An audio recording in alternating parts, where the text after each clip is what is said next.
gonna try to sync this up as well as I can.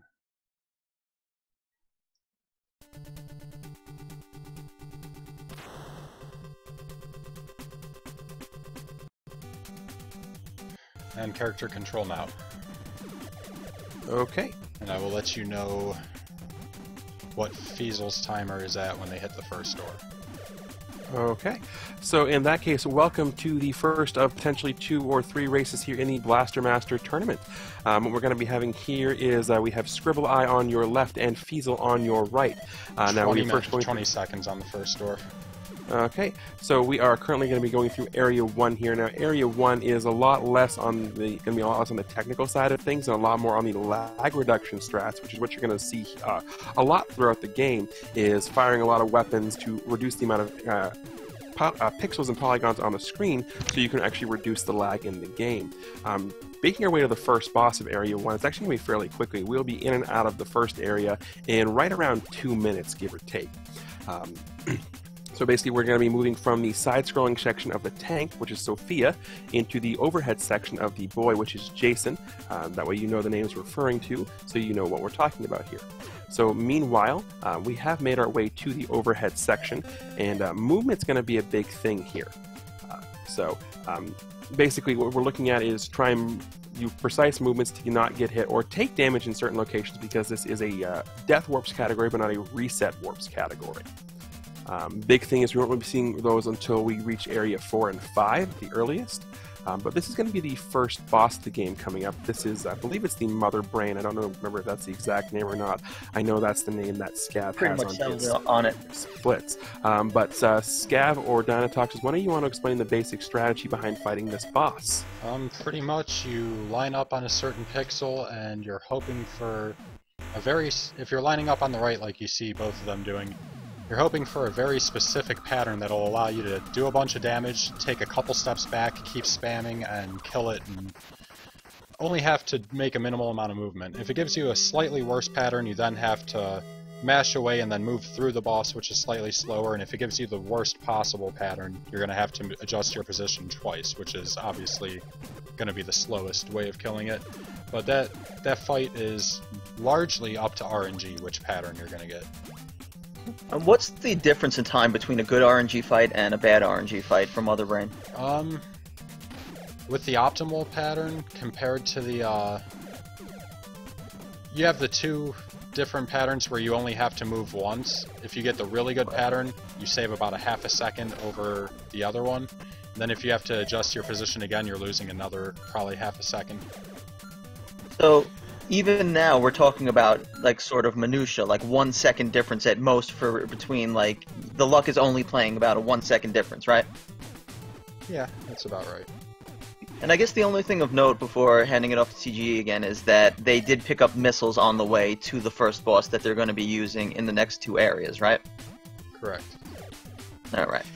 Speaking of that, we are now making our way through Area 2. That's going to be how the sections in this game are defined, is via areas. Now, you may have noticed as they were going in here to Area 2 that we had to destroy this big old Guardian statue. And that's not something we could have done before fighting the boss of Area 1, because this game does a very, very good job of making it so we can't use our normal speedrunning tricks and witchcraft to sequence break the game. Now, we can do it a little bit. That's going to come a little bit later. But as you can see, the tank here, Sophia, is firing what look more like laser beams as opposed to bullets now, because every boss in the game drops an item, and the Mother Brain drops the Hyper Beam upgrade.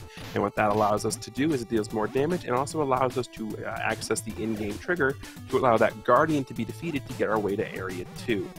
Area 2, as you can see, is a lot more vertical platforming than you saw in Area 1. It's also starting to get a little bit longer. The things we have to avoid here are now some lava. You can see that we did miss it a little bit when we were talking about Mother Brain, but there was some hiccups on the jumping on both sides of the stream with ScribbleEye and feasel, both of them having a little bit of hiccups, hitting the walls and all that.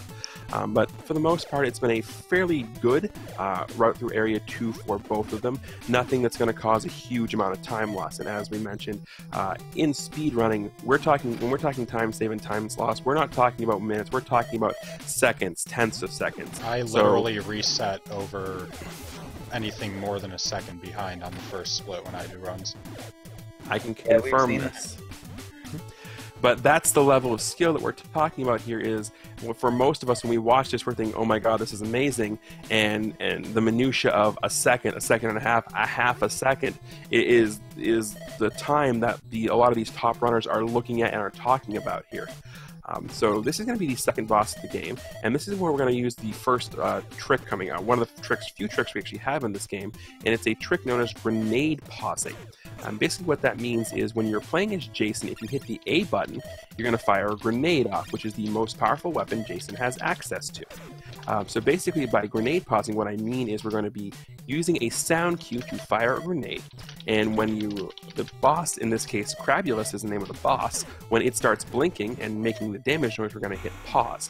At that point, we're just going to let the pause go until the boss is dead, because there's a little glitch in the game where if something is getting damaged as the game is paused, it's going to continue taking damage until the game is unpaused. Now this is a double-edged sword because it also damages you in the same manner. Yeah, it doesn't work against a few of the bosses. It actually only works against the bosses that have palette swaps, oddly enough. So that's going to be the areas 2 and 6, and then 4 and 7 are palette swaps of each other, and those are the 4 bosses that glitch works on.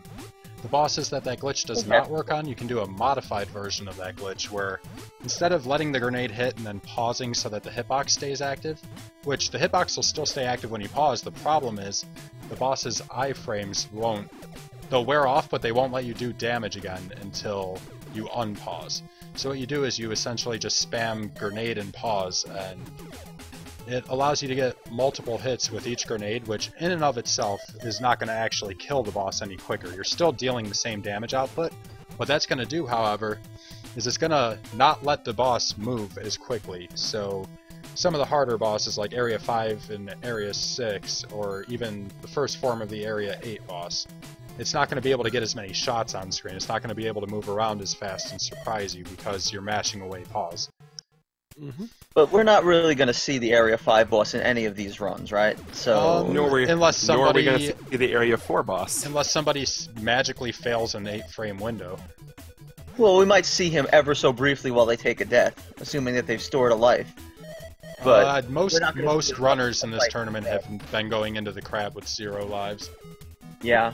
I mean, taking a death off of the pink walker enemy is kind of slow. You're talking about, if you have to take an extra death off that thing, you're talking about I agree. About a 5 Some second. of the runners, I think, like Concakes maybe came in with an extra life because I think he was a little nervous about the skip. But otherwise, I think most of them have been going in with 0 lives. But, you know, if you're nervous, if you're not as experienced with the game, certainly you want that buffer, you know. In Area 6, they do it as well, you know. So now we're making our way through Area 3, and the way we got here is the Area 2 boss, Crabulus, gave us the next weapon upgrade, the Crusher Beam, and that's going to allow us to basically, at the bottom of some blocks, and then in future areas there are going to be whole messes of them, they kind of look like Tetris blocks in a way, but with the Crusher Beam, Sophia's tank shots can now destroy them to allow us to access new paths, and the new path we're accessing is going to be the path into Area 3. That's basically how this game is going to work, is you go through an area, you get the weapon upgrade, you get access to a new area. The only exception to that is going to be Area 4, but we'll address that in a minute. You have seen here a little bit of lots of lag currently going in on on ScribbleEye's side of things. Wow, but really unlucky spawns for ScribbleEye. 3 spawns all right in a row like that is not something you see too often there. Nope. And you've also seen a little bit of difficulty on ScribbleEye's side doing the vertical climb. He's bonked his head a couple times. So that, like I said, in the minutia of everything, it's going to cost a little bit of time loss. Another thing I want to address real quick is the vertical missile shot that just happened. That's not something you're actually supposed to be able to do with the game. Scad, can you explain how that little glitch actually works? So pretty much when you aim up, your tank's hitbox is aiming upwards, and when you fire, you're going to fire upwards. If you aim upwards and then fire your missiles within a certain timing window, you fire your missiles before your turret's hitbox goes back horizontal, which lets you fire the missiles vertically. And to do that, you have to pretty much hold up to aim vertically and then immediately hit down and fire to use your missiles. And it's not frame perfect, I don't think, but it is a really quick thing you have to do. Like, you can't be lazy about going from up and then to down and B. It has to be like within a couple frames of each other. By the way, I think that I have Scribble about 15 seconds behind Feasel, and as Greenleaf has been saying, you know, there have been small mistakes on Scribble's side. For example, he had to pause twice on Crabulous in Area 2, and he's bumped his head a bunch of times. But if you're within 15 seconds of each other when the skips start at Area 5, you're really still one big mistake within the time of your opponent, and it still means that you're very much in it. The way I look at it, being ahead or behind at this point is largely irrelevant. Nobody's ahead or behind until after the hover farm. Absolutely. So the boss you currently see Feasel going on, this is the boss of Area 3. This is Photophage, which translates into Light Eater. It's actually a multitude of small bosses. It's not actually one, there are several. So each one of them has a small window of time where they are open. If you do not take a chance to defeat him, then it will freeze in place, another one will take its place. Now coming up is the beginning of the Death Warp portion of this game, because we need to get all the way back to Area 1 to make it to Area 4. So by doing, the fastest way to do that is to Death Warp back to the beginning of Area 3, and then Death Warp back to the beginning of Area 2, and then Death Warp back to the very beginning of Area 1. Let's see if Feasel does the ejector seat. So the reason we're doing that is because Area 4 is actually behind the very first screen in the game where you start. Now, normally you're supposed to go back there because the Photophage boss, it gives you the hover engine upgrade, which is going to allow us to, well, hover, because that's what it says it does. So we're going to warp our way all the way back to Area 1, and then as Scav was mentioning, you have the biggest RNG portion of the game, the hover farm. And basically there are enemies that are going to drop the hover fuel for you, and it's completely random if they do it. So if they do, then you're great. If not, then you have to wait around till you get them, and you need 3 hover drops for this to work. So Feasel's going to be approaching into this right now to potentially, hopefully get it. Now the perfect hover farm is 3 shots, 3 hovers, and you go. But that's pretty much never going to happen. So all we can hope for now is to just go for it and see what happens. Gav, has that ever happened to you? 3 shots, 3 hover? It has. Has it happened recently?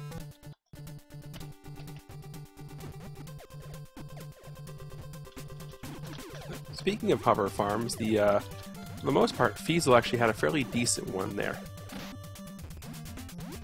Yeah, I suppose. It started off slow, but...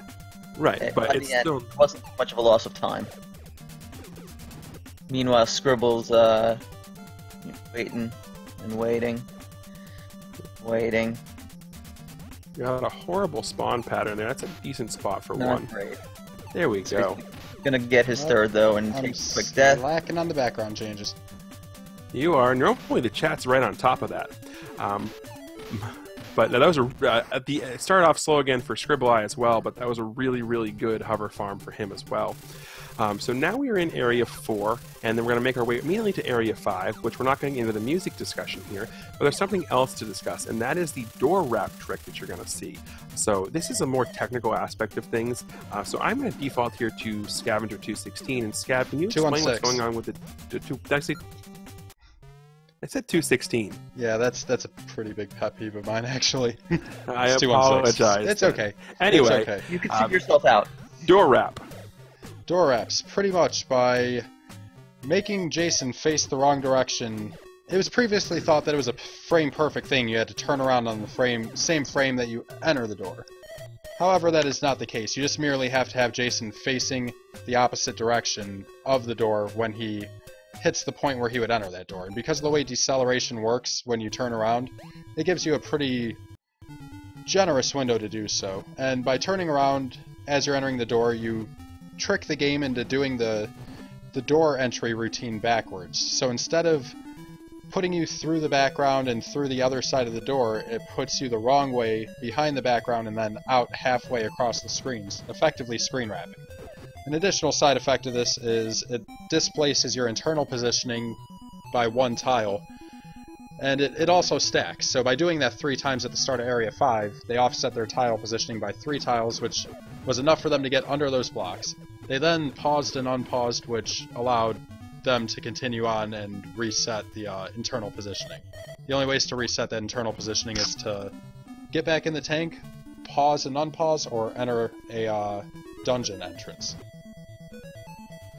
But also note they're entering the first area in the game in which a major mistake can cost a humongous chunk of time. I mean, a death in the Area 3 boss also, but these are two good runners, and now we're going to see the crab glitch in Area 5, and if one has to take 2 lives on it, or has to continue here, that's going to be a big problem. So this is one of the main reasons why we're running the Japanese game here is this glitch. It's a 2-frame window to pull this off in the American version, but it's an 8-frame window that you can pause buffer to get here in the Japanese version. Now, small correction, that's a 1-frame window in the US. Oh, it is a 1 frame? Yeah, it's a frame perfect thing in the US version. In the US, yeah. Yep, so you're seeing Feasel here, and he's shooting at what looks like an old-school brick Game Boy. That is actually the weak spot of the Area 5 boss, Hard Shell. Most people have heard it as Zoidberg because of Scavenger Splits, but the boss's name is really Hard Shell. But that's basically is how... I have the instruction manual sitting in front of me. It clearly says Zoidberg. Regardless if I Sharpied that into the page or not, it says Zoidberg.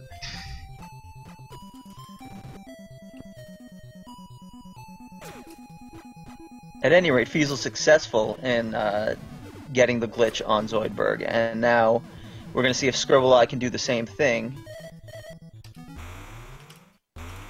It looks like he's doing the same thing, going to the bottom of the room and back up, and it looks like he is going to get it. Meanwhile, I would like to welcome everybody to Area 6, which is the requisite ice area that most Nintendo games had to have. Yeah, I think that was a rule of Nintendo's. If you want official license by Nintendo stamp on your game, put ice in it. Put ice in things that fly in a sine wave pattern. Yep, so meanwhile, Feasel having a little bit of trouble on that first little vertical jump there. I do want to point out that there are ice physics in this game, but only in about half of the rooms per se. As you can see, the doors here in Area 6 all have this sort of pinkish, reddish pattern to them. And the doors are going to have that, but on the rooms in Area 6 that have primary pink in their color schemes, like this vertical room you're going to see Feasel going through in a minute, you're not going to see ice physics in that room. But rooms that have blue as their primary color, you are going to have the ice physics. The way I prefer to look at it is... there's ice physics? Yeah, I was going to say, I prefer to look at it as when you're driving on ice, you have ice physics. When you're driving on metal girders, you have normal physics. Not True. Ice physics. Anti-ice. And coming up fairly soon is a little trick known, or not a little trick, but a very tricky jump known as the Leap of Faith. Scav, you want to explain that? There's really not anything in depth about it. It's just a pretty precise jump. Feasel elected to not go for it. He went the safe route and went up above, which only loses about a half a second, maybe a second if you're slow about it. But the Leap of Faith, he would have went underneath there, and pretty much you just roll off the edge of the platform above, and then when you land, I don't know what the actual frame window is for the jump. It is a very precise jump, though. If you jump too early, you're going to hit the ceiling and not clear the jump. If you jump too late, you're just not going to jump and you're going to fall.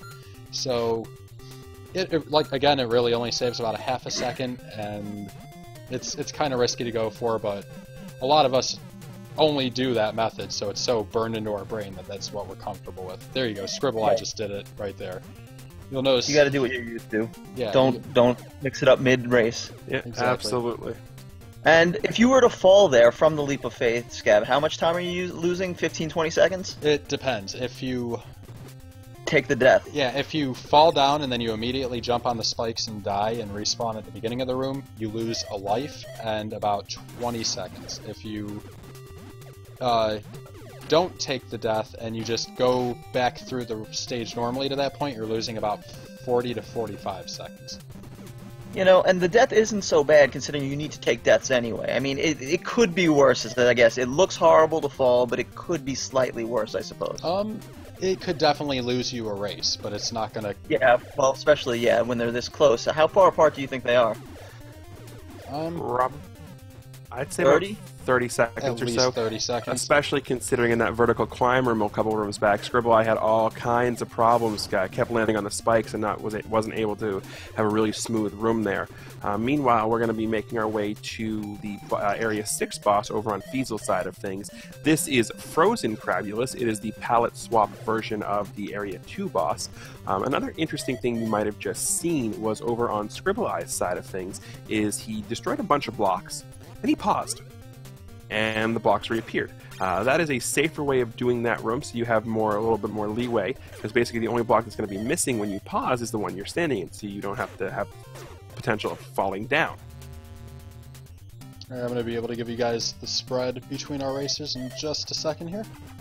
I think regardless, though, we're going to probably see at least one of them do both of the Area 7 skips, so that should be pretty exciting. I know Feasel can see what ScribbleEye is doing, but Scribble's stream, he says he's ignoring Mike and he's ignoring chat, so I don't know if he knows where he is compared to where Feasel is, but certainly Feasel's got to be thinking of doing the first Area 7 skip, right? We've got about a 59-second spread between our two racers right now. So Feasel can forego the first one if he decides, but it's not maybe so safe to do so. I don't know if ScribbleEye is going to be going for the first skip. If I was Feasel, just given the fact that he has a minute of lead, I would skip the first skip. And he's got more than a minute lead now because Scribble, no. Because Frozen Crabulus decided he did not want to play Knight. No, it's not a game over, thankfully. Scribble came in with an extra life. Okay. But he's struggling to get the grenade placement.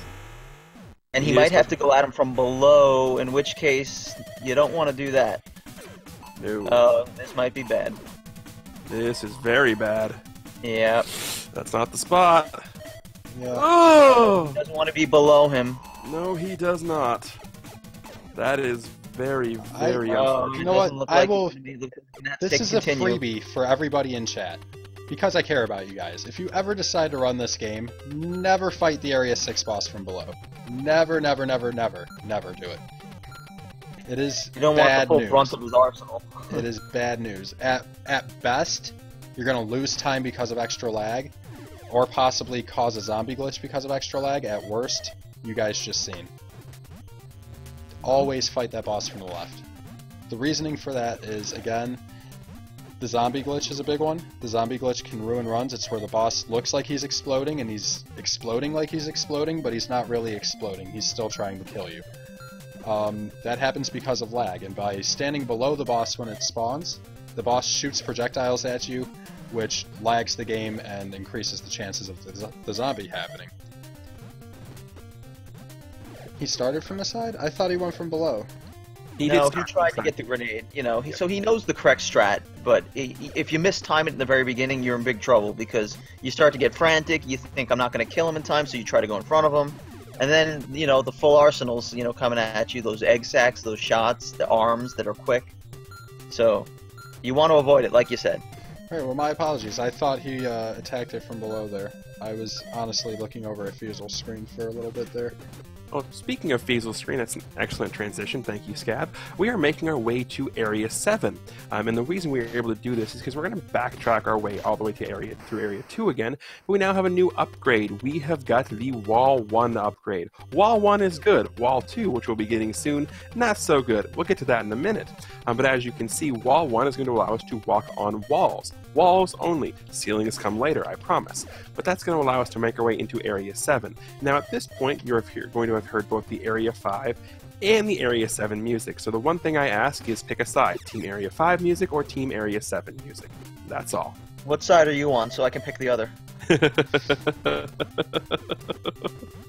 I'm on Team Area 7 music. I will fully admit I am Team Area 5. Oh, you don't say. So meanwhile, here in Area 7, as was mentioned, there are two potential skips you can do. The first one is actually pretty much right as you enter. If you go in and then immediately drop down and head to the left, you can get into a room where you can potentially do the first of these two skips. They both involve using the door wrap glitch we discussed earlier to trick the game into your positioning, and then using it to go through some walls into other screens with everything all alt shifted and using that to to access the entrance to the dungeon a whole lot faster. The only problem with both of these screen wraps is the potential for a soft lock. Now, for those who might be wondering what a soft lock is, who've never seen it before, a soft lock is a part of the game where you can still have full control of your character, but you can't do anything with it, so you just can't progress. So the game can effectively lock itself out, but it hasn't frozen, so it's soft locked. Yeah, there's been a bit of evolution with both of those skips. The first skip that we actually started doing in real time was the second skip, the one you're gonna... Wow, Feasel skipping both skips. Feasel skipped the skips. Well, anyways, there's really no Feasel just went through. Go for it and risking it at all if he doesn't want to. Right, because he does have ScribbleEye stream up in his area, so he knows he has no need to risk the skip there. Scribble's gonna get perfect Crabulous now. Of course. Always once it's done, you know? Yep.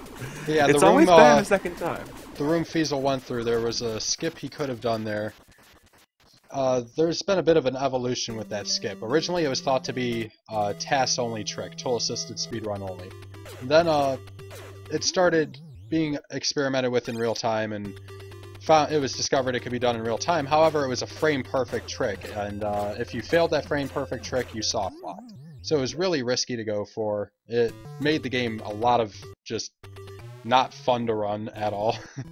It was just a wait to get to the trick, basically. Yeah. The game would be decided by the one trick. So then another skip came to light. This one was found by Dugong, and Dugong initially found it, 09 refined it, and I kind of helped optimize it at first a little bit, even though it's drastically changed since then. That's the one Greenleaf was referring to at the beginning of Area 7. That one had a frame-perfect turnaround or you soft-locked or died, which ultimately led to a soft lock, and it relied heavily on RNG. Well, around the time that everybody was switching to the Japanese version, it was discovered there was a really safer non-frame-perfect way of doing the second skip by 09. So that was one frame-perfect thing gone. And then, I can't really say who discovered the crawl drop strat on the first skip, because I figured it out on my own and started doing it, and then I had people saying I stole it from another runner, and then people were saying that that runner stole it from me, and 09 found it on his own as well and was going to tell us about it, so who knows who actually discovered it. It was all three of us I'll at the take same the credit. time. But they discovered you could crawl and drop off the... You could crawl and drop off the ledge, and it would reduce your fall damage, which allowed you to get rid of the frame-perfect aspect. But there was still the heavy RNG part involving the enemy spinning around. And then recently, there's been another evolution in that trick where we know how to deal with that spinner consistently every time, no issue. The second skip has also gone under even more refinement when Feasel found a way of doing it with fewer screen wraps, and yeah, that Area 7 has just... If you watch somebody run Area 7 6 months ago, it looks drastically different than it does today. You might actually see Area 7 6 months ago. Yeah. Well, we just saw Area 7 6 minutes ago. So it done in 6 seconds also. So I think Feasel also probably wanted to show off that puke green wallpaper, was probably why he didn't do the skips. that disgusting wallpaper that we only see in that one room. Yep. So speaking of that, we did see Feasel go after the boss of Area 7, and as Scav mentioned, that is a palette swap of the boss from Area 4. Now, if you're playing the American version, that is Fred the Frog, and the Area 7 version is Solar Fred. So that, as you can see, Feasel can now walk. Yeah. So Feasel can now crawl on ceilings, and that is the Wall 2 upgrade. Now, the problem with the Wall 2 upgrade is, well, it likes to trigger a lot, especially when you don't want it to. It's pretty much, if you get within a certain boundary of the edge of a platform, and you're still holding towards the edge of the platform on your D-pad, the game automatically sucks you down the face of the platform. And there's nothing you can do about it. Like, you're just screwed. Even if you hit jump, the directional input in Wall 2 overrides your jump input. So it just eats your jump and throws you usually down into a hit his spikes into your death. Not to interrupt you on the wall too, Scab, but I do want to point out over on ScribbleEye's side of the stream, he is attempting the first of the 2 Area 7 skips. Oh, nice. So yeah, what you guys are seeing him do here, he's doing 6 of the door wrap tricks to offset his internal positioning. He's going to break out of bounds here. You went too far. He pushed too early to the side, so he's going to hit this. He hits the spinner. Or the crawler. Nah, So he didn't turn around quick enough when he did the crawl drop. That's the only thing he did wrong. He went over the hover bar, where you're supposed to once you hit the hover bar with your hand or whatever, you're supposed to immediately hit left, right? Yeah, I use a weird setup for that I don't see too many people doing. I kind of like do 1-frame taps to get Jason to where he's got 1 pixel of black between his hand and the edge of the hover bar. And then I do a quick, like, 1-frame tap right and then hold left. Real quick, for those who might not know what we're referring to, a frame is the speed at which the game runs, and a pixel is basically going to be the colors that you see, the backgrounds. They're basically what lays out everything. So a frame is timing, a pixel is more positioning. Correct. At this game runs at 60 frames per second. So a 1-frame tap is literally a 1-second tap. Or 1/60th of a second tap. 1/60th of a second tap. Let's call Feasel's time as he approaches the boss's chamber. Oh, you want predictions? 31:45. So I'm going to say 31:38. So as Scav was mentioning earlier, this is the first form. What's your pick? My pick is Feasel is doing the pause A strats on the first form of the Area 8 boss, or the final boss here, or the supposed final boss. In the manual, this is the Plutonium Lord. A Plutonium boss, excuse me, and that's what you're supposed to think is the final boss, but in reality isn't. This is the Underworld Lord, who is the real final boss, who we can cheese out because in reality, he's been a very, very bad boy. He stole our frog, so we're going to tell him to get in the corner and think about what he's done, and that's exactly what Feasel is doing. By tricking the boss into going up in the corner, you can basically stand here and spam grenades and basically just avoid getting stomped on by Underworld. Am I going to be right? Lords. Am I going to be right? Nope. Aww. Aww. Yeah, by Price is Right rules, you were right. Meanwhile, I do want to point out that ScribbleEye has successfully completed the first of the Area 7 skips and is now on his way to the second one. Made his way through the first spinner, dropped down a second time here. Let's see if we can get the third part of this here. Crawling and making our way through, and gets it! So that is both of the Area 7 skips that you've seen. Yep. And that second skip was very scary, because if he would have taken any extra damage anywhere or moved the wrong way and ended up dying, soft lock. He would have had to reset his game. Yep. So the other thing I want to mention is you saw Feasel doing it, and assuming that ScribbleEye makes his way through Area 7, you're going to see it here. You saw a bunch of lava walking. And the way that works is we've mentioned the word iframes several times here. For those of you who might not know what iframes stand for, they stand for invincibility frames or invulnerability frames, depending on which word you want to use. Looks like ScribbleEye is just going to hit the forfeit button here. We're going to move on to race 2. But basically, you have a certain number of frames in the game after you've been hit where you can't get hit again. It basically makes it so that you can't get chain damaged. So that is what we're using to skip over the lava here in Area 7, because just keep in mind, if you run into the lava when you run out of iframes, you fall in and you die. There's no damage. It's just straight up you die. So it's a very precise thing, and you have to use the enemies there to give you the iframes to cross, and you have a very, very short amount of time to do so. Alright, so it looks like Scribble forfeited, and they're going to start up another one shortly here. Mm-hmm. But yeah, at this point, while we are waiting for everybody to take care of, I do want to throw it out to the chat. If there are any questions that you guys might have that we brought up in the first race that you might want to know about, now is the time to ask them.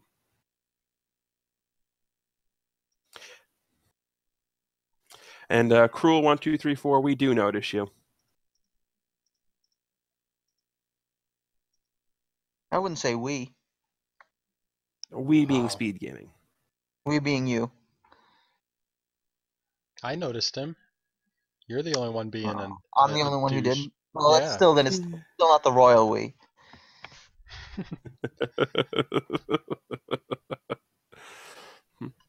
Find it So, hard enough looking at two tabs at the same time. so here is a question that I have. This is more for Scav because you are in this tournament. As we noticed here, and feasel on the stream that we're seeing, feasel is broadcasting up on his side of the stream so he can see it, ScribbleEye's stream. Are you a proponent of knowing where your opponent is so you can adjust your race accordingly, or are you a proponent of just play your game and go with what happens? When I race, I literally shut every monitor on my computer off. I I have don't nothing know. on but my game and CRT. I don't want to know where my opponent is. I don't want to know what chat's saying. I don't want to know what pace I'm on. The only exception is on the last couple races I have been running a timer on my stream just for the restream purpose. And after I had issues with my stream dropping during a race one time, I kind of leave one monitor on that's off to the side that I really can't see unless I look at it, you know what I mean? That I keep my OBS open on just so I can see if something goes wrong with the stream. But for the Fair most I will enough. part, say I'm not looking at my pace. I'm not looking at anything but my game when I'm racing. And yeah, I like to do that just because I feel like if I know I'm behind, it makes me try too hard to catch back up and then I make more mistakes. And if I'm ahead, I know I'm ahead and I end up just choking something. I don't think it's irrelevant for you, but I do think that it helps you less than some of the other racers, as you are the world record holder in this category. So if you play your best game, I don't want to say it's That makes it irrelevant what worse. your opponent's doing, you know, That but actually makes it a um, lot worse because then yeah, anybody who beats me automatically pulled off an upset and I'm a giant choke artist and blah blah blah. It makes it worse for me. yeah, I would say that it helps others more than it helps you, certainly. I mean, there's more Indeed. psychological component with you than others. Yeah, yeah, for sure. I mean, being the world record holder in this category doesn't mean anything. It has nothing to do with the bearing of an individual race. Individually, in a race setting, pretty much anybody in this tournament can beat me. Well, that's the beauty of races in general and sporting competition in general is that on any given day, anybody can win depending on what happens, which makes it very, very fun to watch. And Races are it looks starting like up, by the we are way. getting ready to start the second race. So, Scav, same as before, player control in first door. Yep.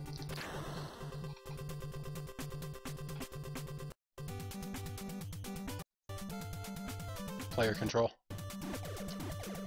Alrighty. So, again, welcome to the second race here. Feasel is up 1-0 here on ScribbleEye on the first side of things. So hopefully we can be good here. And hopefully we get to a third race. Well, as just in the last race, I mean, it was a pretty big mistake on Scribble's part that, you know, he was behind by, what 55 seconds or so, and then the mistake, what was it, the Area 6 boss? It was Crabulous, right? It was Frozen Crabulous. Right, where he had to... You sure it wasn't the Area 2 Crabulous? Nope, it was that did Frozen. Oh, okay. So, that caused him to continue, and then he had to redo Area 6, so that's really, you know, what did it. I mean, Feasel was ahead already, so don't take that away from him, but at the same time, it's usually these big mistakes that cause the problems later in the run. Yeah, Scav, just let me know when they enter the overhead area.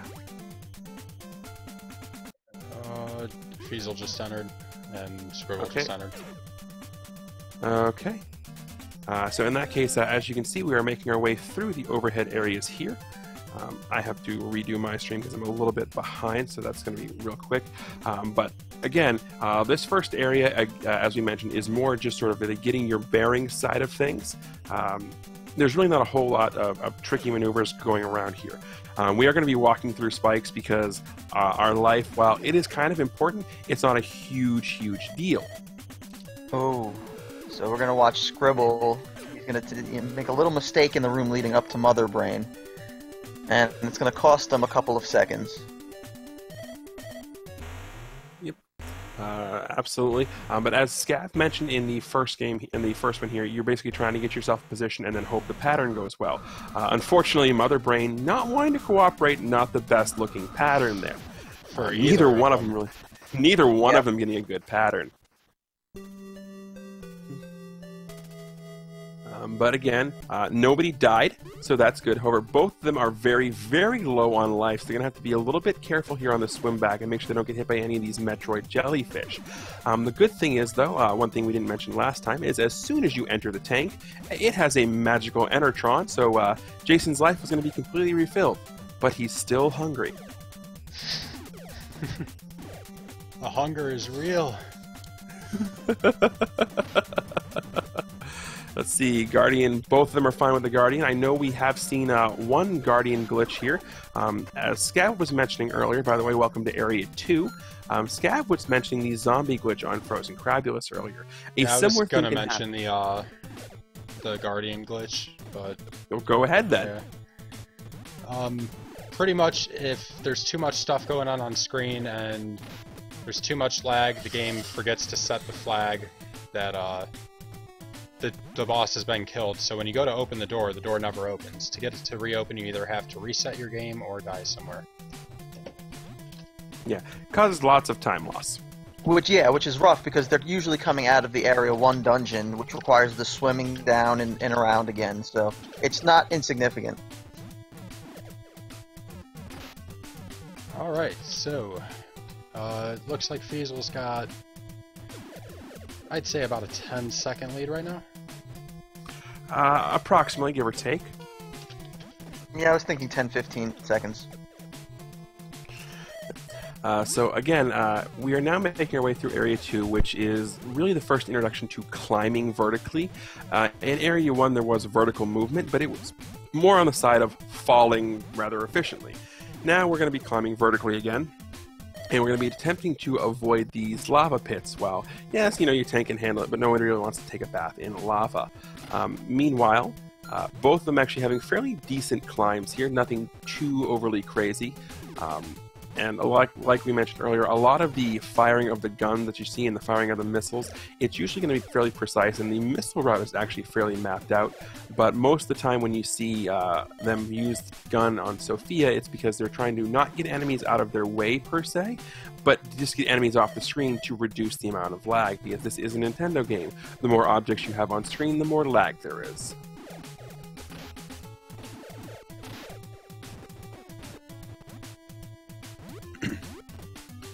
And now we are making our way through the overhead-style dungeon here.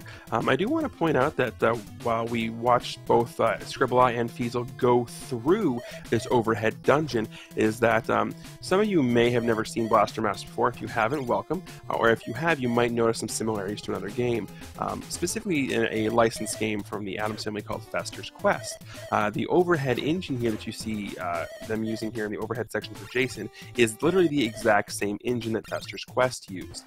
This game came first, then Fester's Quest after it.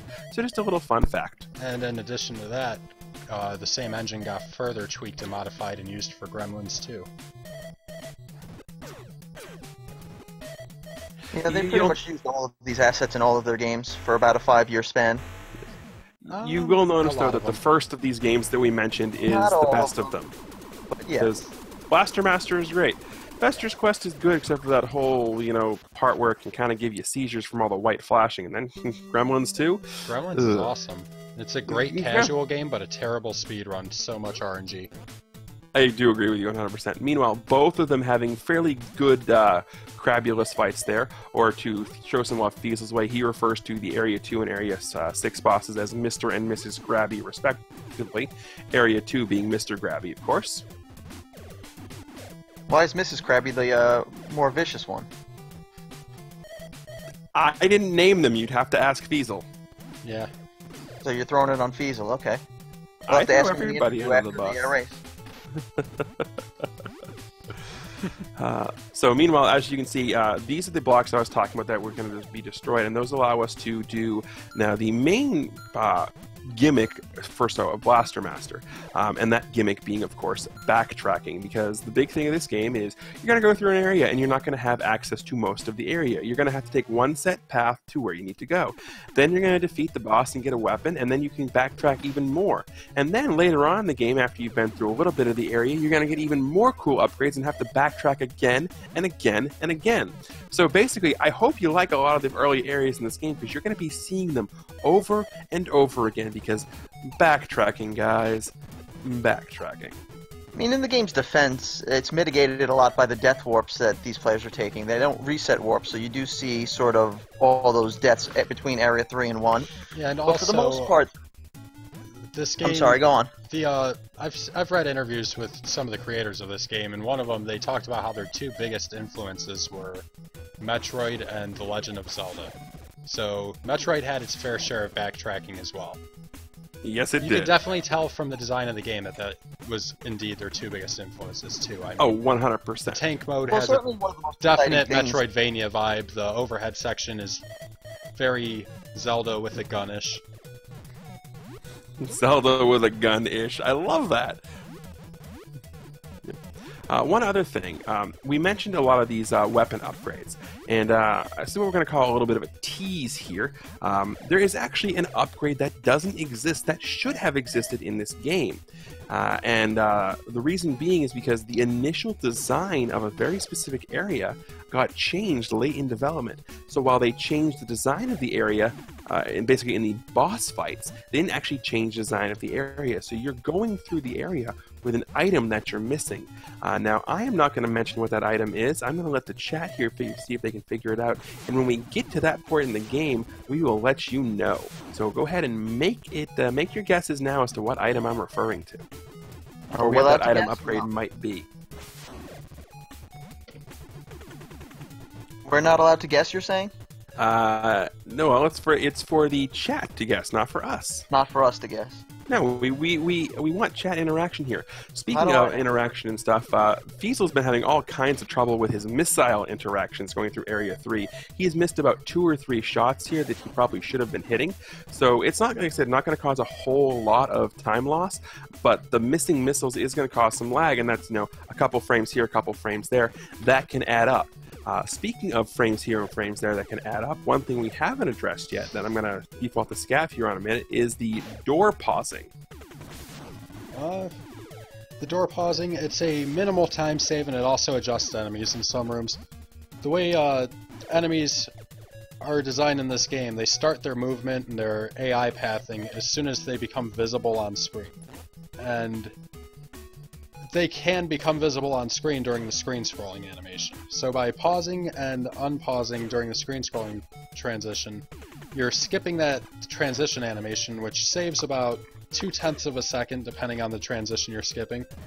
Laggier rooms, you save more time. But in addition to that, the enemies don't become visible on screen until the room's fully loaded, so you catch them earlier in their cycles.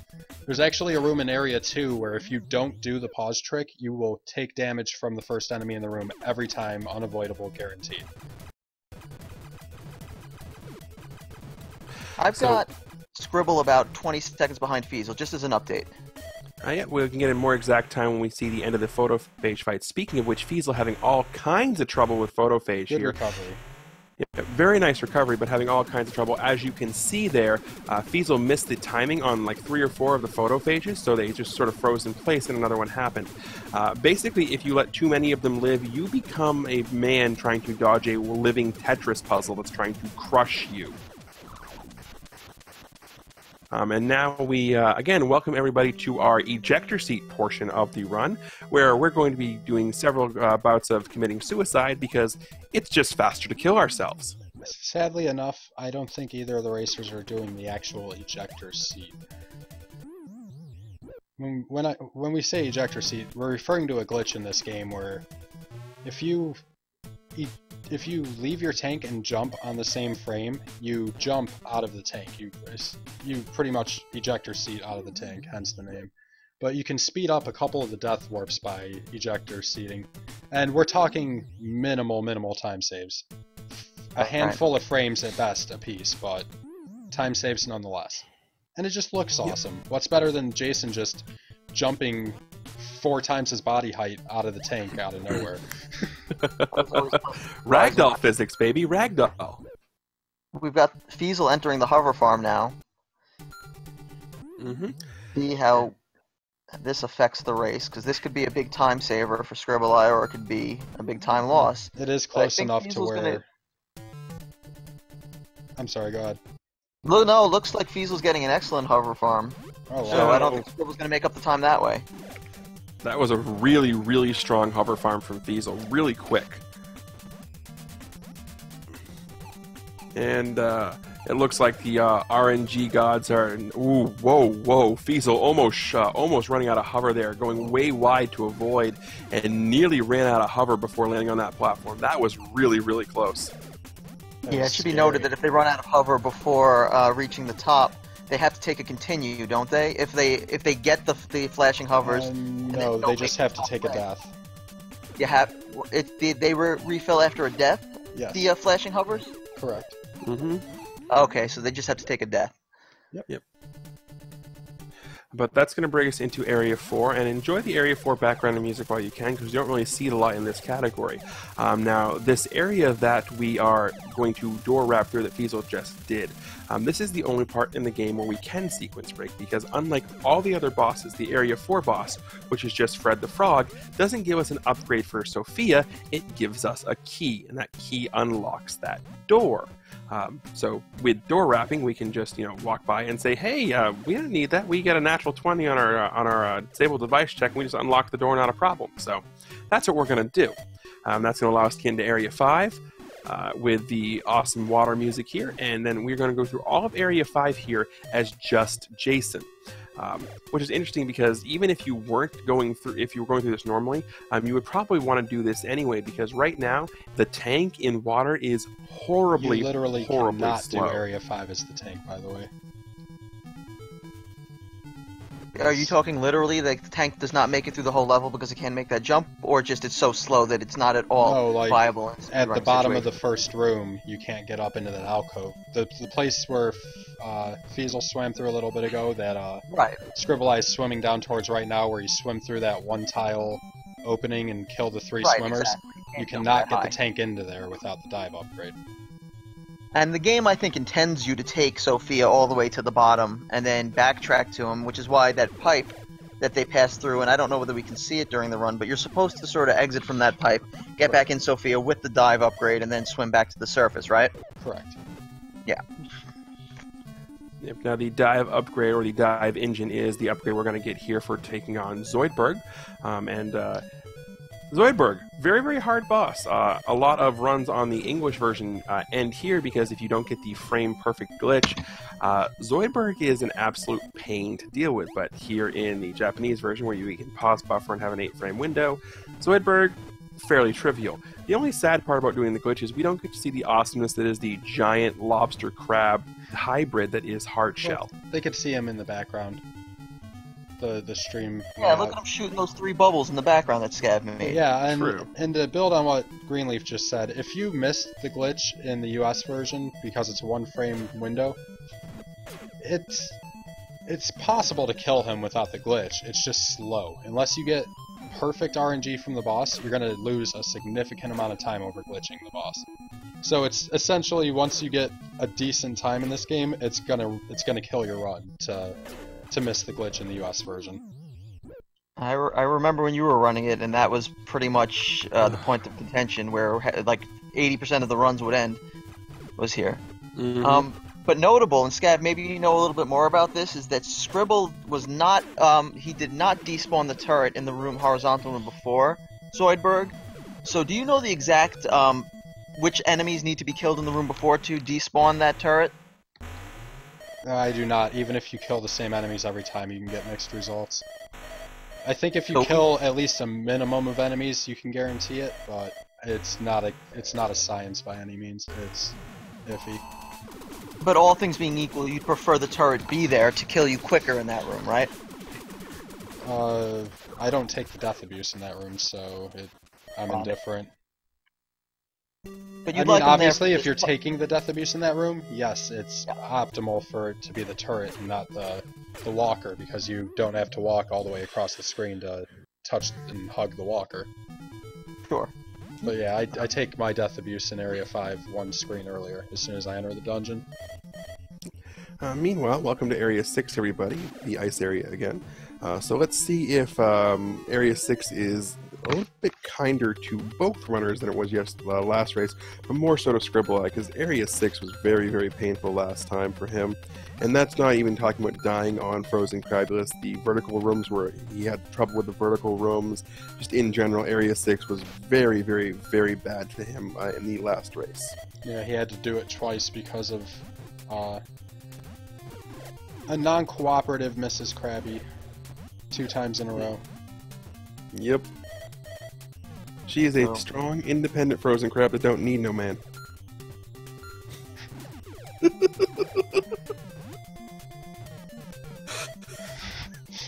That's okay, because I'm a strong, independent, proud tank that don't need no wall too.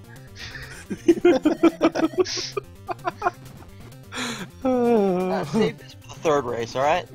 Well, I just want to point out that the reason the stream quality just extremely dropped is because, at least for me, I am on the East Coast of the United States, and it is now after midnight, so, yeah! I'm just going to go ahead and blame Greenleaf. Go ahead, spam your hashtag BlameTGE in the chat. We highly recommend that around here. So how far are they apart, these two, do you think? Not more than 30 seconds. Hold on. I'll tell you in a little bit here. I just need to wait for feasel to hit a door transition so I can let you know. Yep.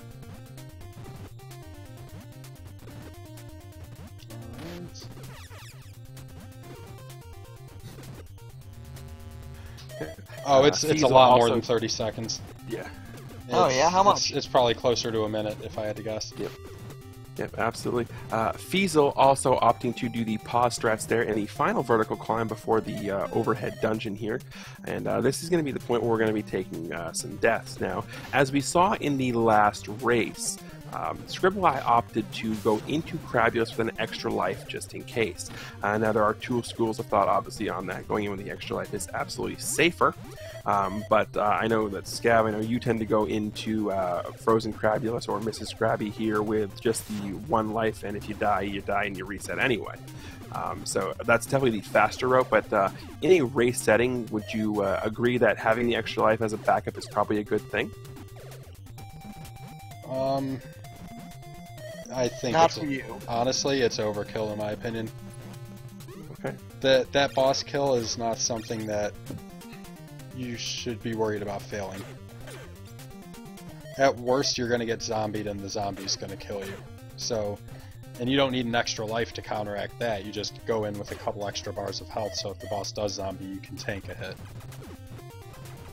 So you don't go in, you go in with a half health, right? You don't go in, you know, so I've seen some of them going in with 0 health to take the death quicker afterward. I go into that boss with 2 bars of health. On my last life. To stave off any zombieing. Like, let's see. Like, looking... Scribble, and it looks like he's going to go in with less than a half a bar of health, so he's subscribing to your school of thought on this. Nope, now, hopefully he'll get grenade glitch this time without a problem. The grenade pause without a problem. Much, much better Crabulous fight here. Getting the grenade pause. Meanwhile, you have Feasel. Who knows about this? So let's say he's a minute ahead. He might skip the first part of the Area 7 skip and go for the second, but almost certainly Scribble's going to go for both. Now, to point out something here... He absolutely has to go for both of them at this point. He's behind by too much. That's his literal only chance. Even if Feasel game... If they both don't go for either of the skips, and Feasel game overs, Feasel's still in the lead. I do want to point out something here, that the death warps you just saw, in Area 4 there, you have that little tiny ladder in the key room. That is the actual only way in that room to efficiently kill yourself. So you see all the runners taking 2 deaths in the room you see ScribbleEye in right now in Area 5, because it is sufficiently faster to take 2 deaths in there and only have to take 1 in Area 4. Right. So it's faster. That's the reason we do it. If anybody had that question and was afraid to ask it, that's what's going on there. And the whole purpose of the Area 4 death warp is just to get back through to the other side of the wall. Because of the way that we skipped Area 4 and went through the locked wall, we don't have the key to get back through it the other way. So to get through it, we have to take the game over, which then sets us at the beginning of Area 4 on the other side of that wall. Meanwhile, I want to invite everybody back to the second half of the backtracking portion of the game. So if you liked Area 1 and Area 2 and you want to see them again, now's your chance to do it. Area 1, I'm not going to lie, the Area 1 section reminds me of the Green Planet from the Bucky O'Hare game, just with the way it's designed and the platforms. Every time I see it, that's what I think of. And the Area 2 here kind of reminds me of an old broken down castle, so we are going all kinds of places over here, but this is your backtracking portion. Enjoy. Nothing to see here. Move along. Yep. Backtracking, guys. Backtracking. Look, there was something undeniably exciting about when you were first playing this game, or Metroid or anything, of getting back to a place that you couldn't get past before with your new weapons and items. It's not so fun to watch the 30th time, but it's only about, what, 2 or 3 minutes of this run? Yep. Feasel opting to take the getting the flashing hover fuel, so he can hover right across there, which cuts off like a second or two from climbing all the way up and falling down. And you have to do it that way because you don't have access to wall 2, so you have to either hover across or jump and hope you clip it. Meanwhile, as we can see, Feasel is in Area 7, which is the second best music in the game. I'm sorry, what clip were you talking about, Greenleaf? I'm talking about the wall climb to 7. Oh, yeah. Feasel opted to use the hover, and it's a little bit faster to use the hover there. Yeah, because you don't have wall 2, so you drop off the ceiling as soon as you land on it. So if you don't have hover, you have to wait until right when you're switching over to the ceiling and immediately switch to holding right. And it's kind of precise timing. It's definitely something that you can mess up and end up dropping all the way down. Just to note, we see Feasel foregoing the first skip in Area 7, so he's playing it safe. But we're going to see Scribble go for the first skip, so that should be exciting. This is going to be sort of what decides it, unless there's some disaster later on in Feasel's run. And it looks like ScribbleEye actually saved like 16 seconds on his splits in Area 6. So yeah, he had a that very Area strong 6 Area was 6. Yeah, it's a gold split for him. He can actually quite possibly catch right back up if he nails this first skip. Get this? Yeah, So, sure. What you guys are seeing here, again, he's going to do 6 door wraps. Every time he does that, it's offsetting his internal positioning by 1 tile.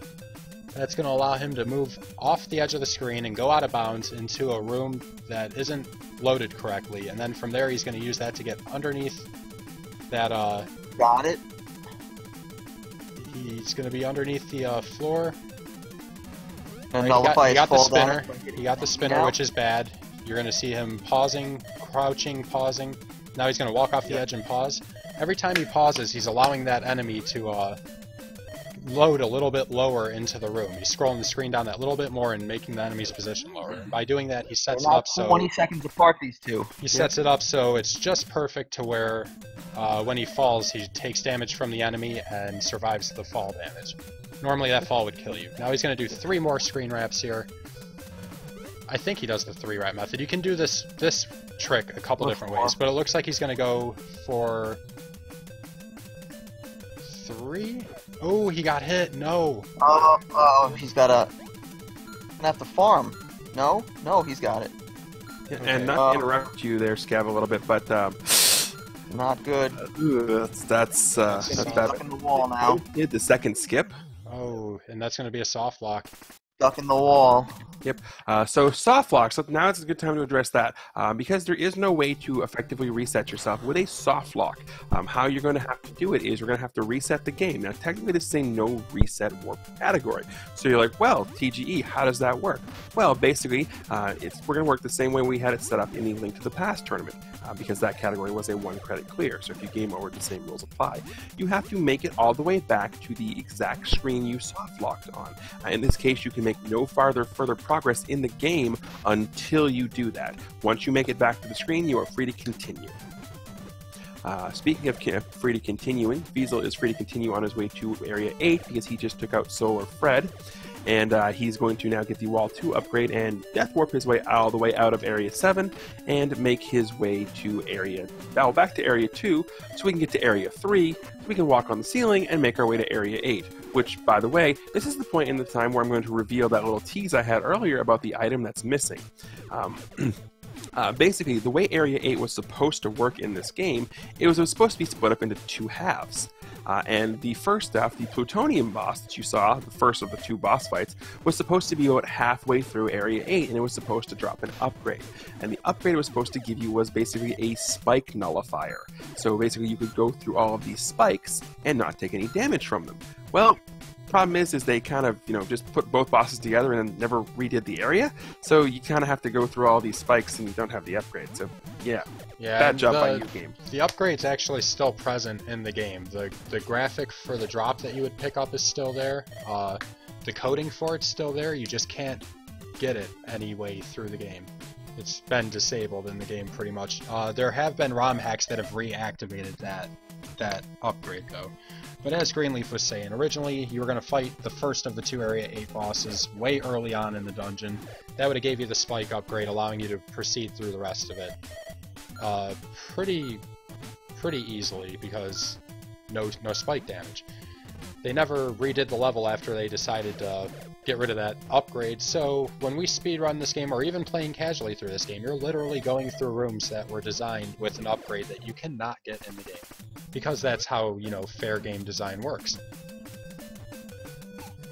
Even though I was talking to Feasel about it the other day while we were commentating, that I don't think there are nearly enough spike traps to even justify the existence of that thing. I mean, your guys' run is predicated on just jumping through spikes to skip entire swaths of Area 8. Ooh, that is Feasel true, almost getting wall one doesn't down change to that the fact spike that there was an upgrade that was planned for the game called Spike that didn't get used. I'm not saying it was Right. necessary, but it No, I completely agree. I'm just saying they should have put more spikes in there. The other thing you have to keep in mind, though, is that for the most part, these upgrades aren't going to be something that would be factored into a speedrun, because when the game was created, speedrunning wasn't a thing. This is all for a casual playthrough, and I'm not going to lie, if I'm playing through this game casually and there's something that allows me to not take damage on something, I want it, because I'm horrible at playing games, and I want as much, invincibility as I possibly can get. Meanwhile, we've got Feasel entering the intestinal corridor, so he's going to post another very good time. And if Scab's a true expert, as he purports to be, he's going to be able to call the time within 3 seconds right now. Not right now. I'll be able to tell you when they go into the final dungeon. I think you should be able to call the time the second they enter Area 2 after beating the Area 1 boss. Meanwhile, I think ScribbleEye is having all kinds of problems with the Area 7 skip, so has finally decided to say, forget about it, we're going the long way around. Bring your popcorn and your bag lunch. Speaking of that, I do want to point out something to the chat here, because as Dynatox mentioned, Area 8 kind of looks like the inside of a whale or something. It really is the only area that doesn't sort of fit in the whole motif of this game. I mean, it looks really weird, the music doesn't fit, so I just want to point out that while it is 3052. It doesn't sort of fit. Anyway, welcome to the final boss fight here on Feasel's stream. Again, we're going to go for the grenade pause strat. 31 flat. That Feasel Scavenger was talking about earlier, basically where you're hitting A pause, A pause, A pause, A pause, and you're just sort of rhythmically doing it as fast as you can. Well, optimally you would be going A pause, pause, A pause, pause, but RTA Right. you can't really do that. That's more how the task does it. Meanwhile, we're again going to put the Underworld Lord in the corner and have him think about the horrible, horrible things he has done. And we're going to do the grenade tango, as it were. So that is going to be pretty much it for Feasel's side of things, and the time unofficially is going to be approximately 30, 57, 58, give or take, depending. No, I'm a little... Nope. A little it low took on longer that. than So it should have. 3204. 3104. But, yeah. 3104, excuse me. He must have not had so a good that positioning on the first phase and had a slow kill on it or something. Because if you have an optimal kill on the first phase and the second phase, it's about 55 seconds from when you enter the final doorway. So we still have ScribbleEye going for the second of the Area 7 skips here. Looks like he might have finally pulled it off here. He's going to get it this time. Yep. Definitely finally pulled off the Area 7 skip, and now we're going to take a quick little lava bath, And because we are not a Goron from The Legend of Zelda, that's going to actually kill us and not give us a nice, warm, soothing feeling. Have we talked about the lava skips this race? I don't know that we had an opportunity to. I did bring it up, yes. Yeah, you pretty much take damage from these enemies and use your period of invulnerability from taking damage to get across the lava without dipping into it and dying. We're going to have Feasel joining us in just a second to talk about this race here. Actually, I think he's here now. Yeah, there Feasel is here. Congratulations. Oh, thanks very much. Very solid times. Seriously, those were 2 really good races. Yeah, they both were decent enough runs, I think. First question I want to ask is, we see that you have ScribbleEye up on your stream itself, so you can see it. So, did seeing that he had a little bit of issues in Area 6 in the first race affect your decision to just play through it normally and not go for either of the skips?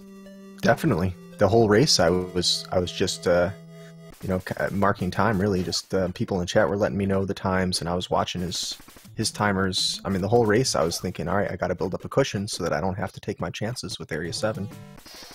I like that strategy. I guess. I mean, it's a way to not get a PB, but it's certainly a way to avoid having to do stuff that I'm not comfortable with. Yeah, for sure. I have a question, Feasel, for you. I was told by my fellow commentators that the misogynistic names for the Area 2 and 6 bosses, Mr. Grabby and Mrs. Grabby, that you were the one who gave them those monikers, Mr. Grabby being the weaker of the two and Mrs. Grabby being the more vicious and violent of the two. Is that true? Yeah, I did give them those names. So this rampant misogyny is you're responsible for it, is what you're saying. I guess it must be my fault. Why is Mrs. Grabby the second one and Mr. Grabby the first? I don't know. Why do we say Mr. and Mrs.? Why do we say boys and girls? But yet we say ladies and gentlemen for some reason. It's just well, you see here, those things Dinotox, are if you look really close at the Area 2 boss sprite, you can see it's junk. That's how we know which one is which. I always thought that was a spike upgrade, but I guess that's... Meanwhile, I do want to point out, not to interrupt the interview, but I do want to point out that on his way over to Area 8, you do see ScribbleEye here falling off the ceiling and having to go and redo it. Does manage to get a hover drop off this final turret, but did get a pretty bad spawn there and ended up falling off the ceiling. Now, because of the way Wall 2 works, if you fall off the ceiling at all here, you do have to go back to the very beginning of the room to continue on. It was a smart move going after the hover from that other turret while he was there. Yeah. Indeed. Made sense. Those 4 horizontal spikes, are they seen anywhere else in all of Blaster Master, or no? The vertical ones that keep you from going in, like, up the wall? The ones that are pointing right as opposed to pointing up from the ground or down from the ceiling. Oh, gotcha. Not that I can think of. Yeah, I don't there think aren't a lot of that's sideways spikes, no. I don't think that Just tile for gets some, used anywhere else. Yeah. They put that in there just because they couldn't figure out a way to stop Sophia from making it everywhere without the wall 2. So they had to make that new obstacle, I guess. Yeah. Now, point out here, the reason that ScribbleEye actually farmed that hover is the room he just passed. Hover on that room makes skipping those spikes fairly trivial. However, if you don't have the hover, you have to basically edge Sophia over to the edge of that, just to the point right before you're going to trigger wall 2, because if you do trigger, you're going to end up driving right into the spike pit, and then jump over. It's actually a fairly difficult jump. He just had a really nice hellway there. Very good hellway. Didn't make use of his extra hover, though. He had a little puff of hover left that he didn't use. Yeah, very well. Could have saved him on that first jump where he went into the spikes, too. Yep. But he made it through the room, and that's the only important thing. Yep. My second race today was the first time I ever remembered to use that leftover hover in that room. Like, Nice. I've never done that before this race that we just did. Now, with your races today, is there anything that you can think of that stands out as something that you did either extremely well or something that you felt like was a complete train wreck? Yeah, my second photophage fight was pretty garbage. I think I lost 3 of them. Yeah, 3. Or 4, maybe. It was seriously out of control. I will say, though, you had a very nice recovery on that fight. Usually 4 of those guys on screen is bad news, but you didn't even break a sweat and cleared them off super quick. Right, I was doing well on health, and I think that makes all the difference. When I've got the health, I'm much more confident in that fight, and everything just goes better even when I don't kill him. Fair enough. Well, now we're at the point, I think, where your match with Jam Feasel is going to be what decides. I mean, if we're assuming, I mean, Scav is gonna, be all modest all of a sudden and say that, he's bad and might not make the final brackets, but your race with Jam takes on, added importance. I guess that's going to be a pretty big matchup to see who moves on, right? Oh yeah, that's probably the one that is the most important to me, the match against Jam, because like Scavenger, I'm okay with losing that. I might win, it's possible, but I'm okay with losing it because I think that's the more likely outcome. Jam, on the other hand, I don't really know how to read him because I know he's been learning a lot and he's been getting better and better and he's posting some good times. So like at this point, I mean, he is probably someone who could certainly beat me, even 2-0. I'm gonna just go ahead and say now that I fully believe that yours and his races are going to be the closest ones of the tournament thus far. Not to interrupt, I do just want to point out, though, that the strategy you just saw ScribbleEye use on the Underworld Lord is a variant strategy. It utilizes the same concept of putting him up in the upper right corner, but instead you basically move down to the bottom right corner, and if you stand in the position you saw ScribbleEye standing in, the Underworld Lord won't actually be able to hit you because he'll be throwing his whip down, but his whip will go straight down, not at you. So you can just stand there and spam the A button the entire time and kill him without any sweat. Yeah, that was it's a good spot to stand, and he managed to get it. It worries me sometimes standing there because you just never know if you're in the wrong spot and he's gonna whip you, but, it seemed to work for him. Hey, Are we going to Feasel, get Scribble on for a little interview or no? Hey, Feasel, GG. Hey, thanks. Good Yeah, race. great races. Yeah, so I know you are better than me at this. You have quite a bit more practice. So my only hope was to try to keep it close enough that you'd feel like you had to go for the first skip, because I knew you were going to have to make a mistake for me to have that chance. GG. Yep. And guess what? I didn't go for the first skip, even though in the second race I probably should have. I was actually So I commenting was- on that the distance between you guys were just better enough than me at this. to You have quite a bit more practice. oh wow, why do I have So echoes my going only on? hope was to try to keep it close enough. You're using 14 Scribble's audio. seconds you had to go for the first skip, because I knew you were going to have to make a mistake. So you just need to mute him. Yeah, gotcha. Anyways, But- I forgot I what was I was saying because 14 of that. Oh yeah, I seen how the distance between you guys was, and I was even commenting on that. Like, it was just enough to where if he pulled off that first skip, you guys were pretty much dead even. And actually, when they went into the second skip before the unfortunate soft lock in the second race, Feasel had just finished the second skip as ScribbleEye was starting it, so you were pretty much spot on there. Yeah, I was 14 seconds ahead of my PB coming out of Area 3. And then I got screwed by hover RNG. I lost 30 seconds on the hover Yeah, split. that wasn't good. And meanwhile, Feasel got near perfect. Perfect on both of them. Yep. I had no chance. Speaking of that, though, the Area 6 you had in the second race, that had to have felt really good to gold that after the disaster that was Area 6 in the first one. Yeah, so playing Area 6 3 times, it's kind of like going 3 races. So part of the reason that was a gold was because I didn't take the death before Crabulous. So I saved one of those lives. So I think that's the reason that was gold. Oh, yeah. It still was a good Area 6 for me. No, it The was good. second time. Sure. And meanwhile, Feasel, this now may be the 4th best time of the tournament up to now, right? That There's the 3104? 31s and then this one. Yikes! I didn't even. Oh, this is pretty close to my PB, but my PB is kind of bad. But this, I didn't even do the first skip in this, and I took safety strats. I think I had to die an extra time after the ice level boss. I went in there with an extra life. I didn't do 2 deaths in that area. Like I had safeties all over the place. Did only one of the skips, so I think it must have been a pretty tight run. Other than that, Could have probably chopped 9 minutes off of this time, I think. 9 minutes maybe. Yeah, at least. And if you want some advice from a non-Blaster Master runner, Jam has been playing Zelda all weekend, so you might be able to get him rusty if you challenge him right now. Ooh. So, just a quick update. Looking at the SRL times for this game, you just put up the 3rd place SRL time for this category. Excellent. Me? Yes, you. Really? Yeah. You've got mine at 3040, Dragoon with a 3048, and now you with a 31. What was your actual SRL time? Oh, Uh, 04? 15, I think. Yeah, then you with a 3115, and Substyley with a 3127 in fourth. Dragoon didn't get a second under 31, or you didn't get a second under 31, Scav? I thought there was Yeah, another. we both have. I'm saying he's got the No, third place I thought one of you SRL had time. two. Right, Yeah, but me and but Dragoon both SRL is only have. going to show the fast times. It's only going to show the fastest SRL time. It's not going to show, if Oh, Scav the has a second 30-40 place and a guy. Yeah, I didn't 30-50. It's say, not going to like, show both of them. I Got didn't it, say got it, third got it. fastest in the tournament. I said third SRL rank. Got it. I understand. But yeah, so congrats on that, Feasel. Thank you. And I was pretty nervous going into Area 7 because I just didn't know how that was going to go. Like I had ScribbleEye clocked at being maybe just over a minute behind me, which is about what a really good first Area 7 skip would save him.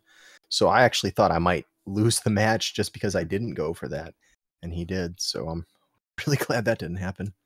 Then you realized it was 12:30 at night for us, and just forewent going it so that we could all go to sleep if he didn't get it, right? For another one, if I don't get it. Huh.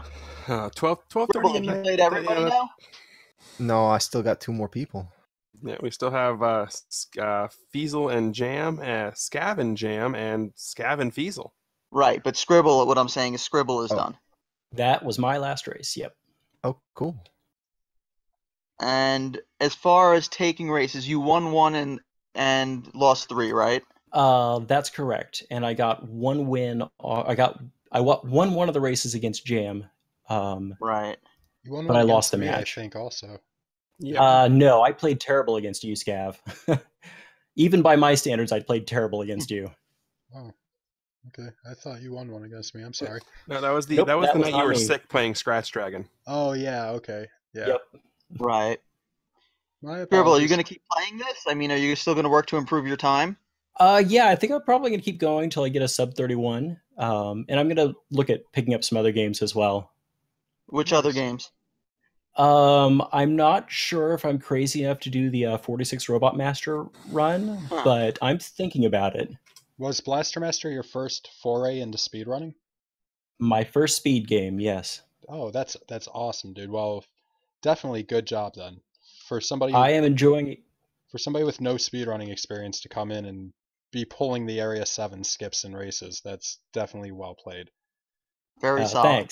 Thanks. I'm enjoying it far more than I thought I would, just for the sake of speedrunning. So it's a blast. Well, when's our next races then? Don't believe there's anything on the schedule just yet. Let me check. I'm pulling it up right now. UA I know we were and Pup UA has- and Pup were going to race tonight, but that was rescheduled, right? Right, I Yep. think that's be Thursday. I think that's going to be Thursday now, Thursday Yeah. evening. Okay. And Mhm. I am going to be talking to both Jam and Feasel here about scheduling our races sometime this week. Yeah, So- I'm probably going to at least get at least one of those done this week, maybe both. Yeah, same. I'm in the same boat. So look forward to possibly those races as well. So just go ahead and keep an eye on that Google Doc link you see there. And if you do happen to lose the link, you can always just come in here to Speed Gaming and type in !BM in the chat, assuming that Nightbot is here, and you can get it. You can also go to snessuperstars.org/events, and that will have all the information about the Blaster Master Tournament as well. Good. Anything else? No, Looks I like think- that's it then. Yeah, I think that's about it. Thanks for watching, everybody. Thanks for dealing with our tech issues at the start of the stream. That was 100% my fault. I take full responsibility. This is one that you cannot blame TGE for. No, but they're going to anyway. And speaking of that, I do want to thank everybody for watching here tonight. On behalf of our runners, ScribbleEye and Feasel, my commentary team is Scavenger216 and Dynatox Industries, and of course the rest of the wonderful team here at Speed Gaming. I am the Greenleaf Effect, reminding everybody to stay classy. Don't Night, forget everyone. to spay and neuter. Yep. Stay magical, everyone.